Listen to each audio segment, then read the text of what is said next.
Jeanne Boisek, je suis journaliste et bienvenue sur Les Jours, le Making of, le podcast des jours.fr. Le 11 novembre 2016, Olivier Bertrand se faisait arrêter en reportage à Gaziantep par la police turque. Pendant 3 jours, il est en rétention. Cela faisait 1 an et demi qu'il couvrait la Turquie pour Les Jours. Aujourd'hui, il vient nous raconter ce qui lui reste de cette enquête. Bonjour Olivier Bertrand. Depuis avril dernier, tu ne peux plus retourner en Turquie. Tu enquêtes donc depuis la France. Mais je me demandais d'abord, est-ce qu'il te reste de ton travail du terrain un sentiment, un son ou une odeur ? Il me reste un peu tout ça de mon travail, mais si je devais plutôt retenir quelque chose de précis, peut-être une odeur. Moi je suis assez matinal, dans la vie en général et encore plus quand je suis en reportage, je me lève très tôt. Et j'avais une petite habitude quand j'étais à Istanbul, j'habitais toujours au même endroit, chez une logeuse qui m'hébergeait gratuitement pour les jours. Et j'allais tous les matins acheter un petit simit, c'est un petit pain au sésame, on en achète partout dans Istanbul. Et j'allais directement dans une fabrique, en fait chez des boulangers qui fabriquent en gros des simits. Et je descendais manger mon simit au bord du Bosphore en buvant un petit thé. Voilà, c'était mon souvenir de tous les matins. L'odeur du simit me manque beaucoup. Comment est-ce que tu as commencé à t'intéresser à la Turquie ? Pourquoi tu as choisi ce sujet-là ? Quand on a lancé Les Jours, on savait qu'on voulait prendre le temps, on savait qu'on ne voulait plus de rubriques. Par exemple, on voulait absolument pas avoir une rubrique monde ou étranger où il aurait fallu tout couvrir.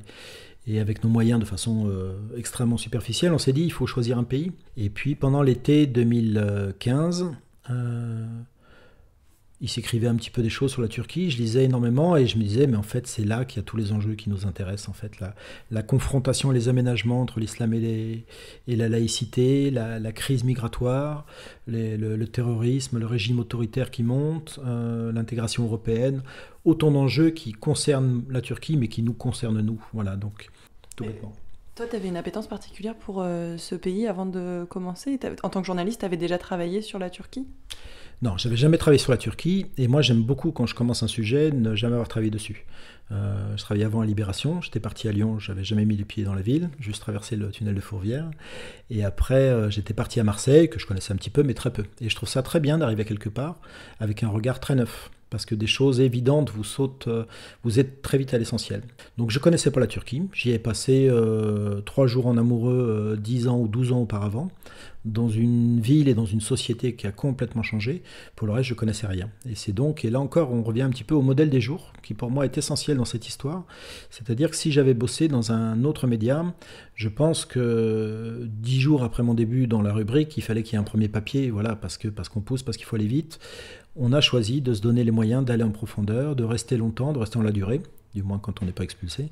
Et donc, j'ai eu 6 mois entre le choix du pays et puis le moment où on publiait pour commencer à travailler, donc pour rencontrer du monde, lire des thèses, enfin. Vous arrivez dans un pays avec un regard complètement neuf et en même temps, très souvent, je connaissais mieux l'histoire de l'Empire ottoman ou l'histoire de la Turquie contemporaine qu'une partie des gens que je rencontrais en fait. Et c'est ça qu'il faut réussir à mon avis à cumuler quand on est journaliste si on veut apporter quelque chose au lecteur. Est-ce que tu as senti des pressions avant même de te faire arrêter ? J'ai pas senti de pression. Ce que j'ai senti, c'est que mes interlocuteurs étaient de plus en plus inquiets, ça c'est sûr. Un écrivain que j'allais voir à chaque fois que j'allais à Istanbul, que j'aime beaucoup, qui est quelqu'un très trans-milieu, qui connaît très très bien la bourgeoisie stambouliote notamment. J'allais le voir à chaque fois, on parlait énormément. Et un jour, je suis chez lui, c'est après le coup d'État, et puis je lui dis, donne son prénom, et je lui dis mais je te cite dans mon papier quand tu me dis ça. Et il se marre et il me dit mais Olivier, les gens que tu aimes en Turquie, plus jamais tu vas les citer. S'il y a quelqu'un que tu n'aimes pas, là tu peux le citer par contre. Voilà, c'était une première alerte. Et puis dans cette même période après le coup d'État, tous ceux que je rencontrais se cachaient en fait. Je ne pouvais plus citer personne. Quand je rencontrais un avocat, quelqu'un qui plaide, quelqu'un qui... il est arrivé que je rencontre des avocats en périphérie très loin d'Istanbul et je prenais une première voiture, on me laissait à un endroit où une deuxième voiture me prenait en charge et là on s'arrêtait à un feu rouge, l'avocat montait avec moi derrière sur la banquette arrière et je l'interviewais pendant 1 heure pendant qu'on tournait dans la ville parce que l'avocat avait peur, enfin voilà. Donc tout ça je le sentais monter très fort. Moi je sentais pas de pression, de danger pour moi. On a toujours eu des procédures ici quand on bosse avec Les Jours, c'est-à-dire que moi, je suis très prudent en fait. Être journaliste c'est absolument pas être tête brûlée et foncer partout pour ouvrir toutes les portes, et non, c'est avancer de façon très prudente et de façon assez déterminée. Je ne sentais pas spécialement de pression. jusqu'au moment où la police est arrivée. Et c'est quelque part après que vous refaites le film. Et je pense que les sujets sur lesquels j'étais en train de travailler fait qu'à un moment donné, ça se resserre autour de vous, mais vous ne le sentez pas tout de suite. Dans ton métier de journaliste, qu'est-ce qui a changé depuis que tu as couvert la Turquie ? Dans le sens, est-ce que cette enquête que tu as menée t'a marqué au point de ne plus exercer ton métier de la même manière ? Peut-être que ce qui a le plus changé, c'est la sécurité dans mon travail, la sécurité de mon ordinateur, de mes téléphones. Et c'est quelque chose en fait d'essentiel, qui n'est pas du tout anecdotique cette fois, puisque de cette sécurité dépend la sécurité de vos sources.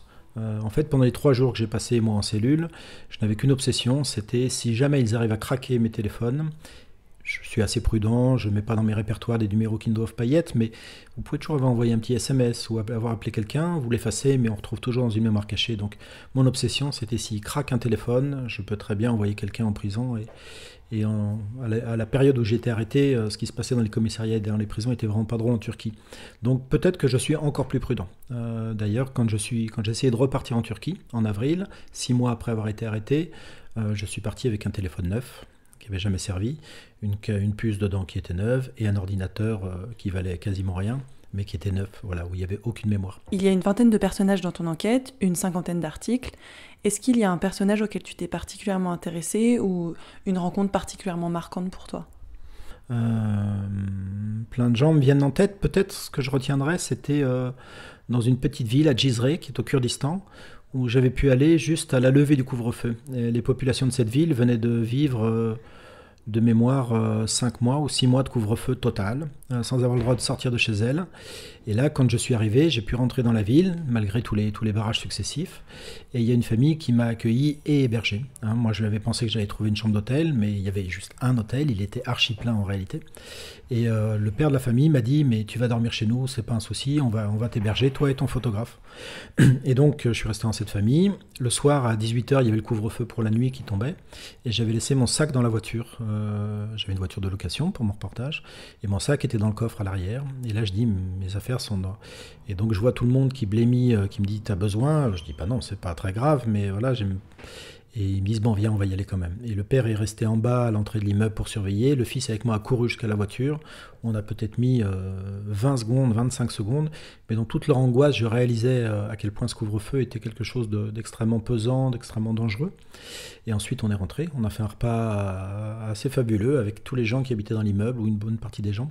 Et toute la soirée, les gens étaient comme ça. C'est-à-dire que les gens vivaient beaucoup entre eux dans l'un des immeubles pendant la durée du couvre-feu. J'ai partagé ça avec eux et c'est une famille à laquelle je tiens beaucoup. Tu as été retenu par les autorités turques et ensuite expulsé.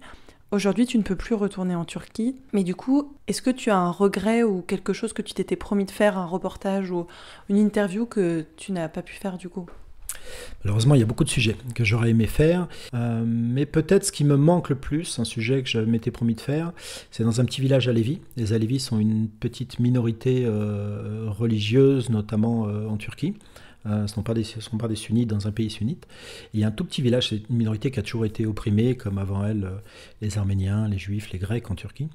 Et il y a un petit village où il y a quelques centaines d'habitants qui vivent.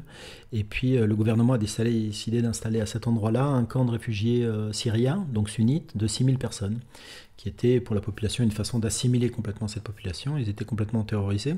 J'ai réussi à rentrer là aussi difficilement avec mon photographe. C'était complètement bouclé. On est passé par un champ en voiture pour réussir à rejoindre le village. Et là, quand on est arrivé, les personnes qui étaient dans le village on fait passer l'information que des journalistes venaient de loin pour raconter la situation. Et tout à coup, les gens, c'était au sommet d'une colline, et les gens sont arrivés de partout des champs, en fait, c'était en plein après-midi. Les gens sont remontés pour nous rencontrer, et plein d'entre eux sont passés chez eux prendre à manger du miel, de la crème, des fruits. Enfin, je parle toujours de bouffe, mais des fois, c'est sur la nourriture que se gravent des moments importants, moi, je crois. Et je m'étais vraiment promis de revenir là-bas une fois que le camp aurait été installé pour voir où ils en étaient, et je leur en avais fait la promesse. Ça, c'est une grande frustration, oui. C'était Les Jours, le making-of, épisode 3. Les enquêtes sur la Turquie d'Olivier Bertrand sont disponibles sur le site des Jours. Elles s'appellent La Charnière et La Bascule. Vous pouvez nous suivre sur Instagram, sur Facebook et sur Twitter. Nous envoyer vos questions, vos suggestions à contact@lesjours.fr ou directement à moi, jboezek@lesjours.fr. Je vous retrouve la semaine prochaine pour un nouvel épisode du podcast.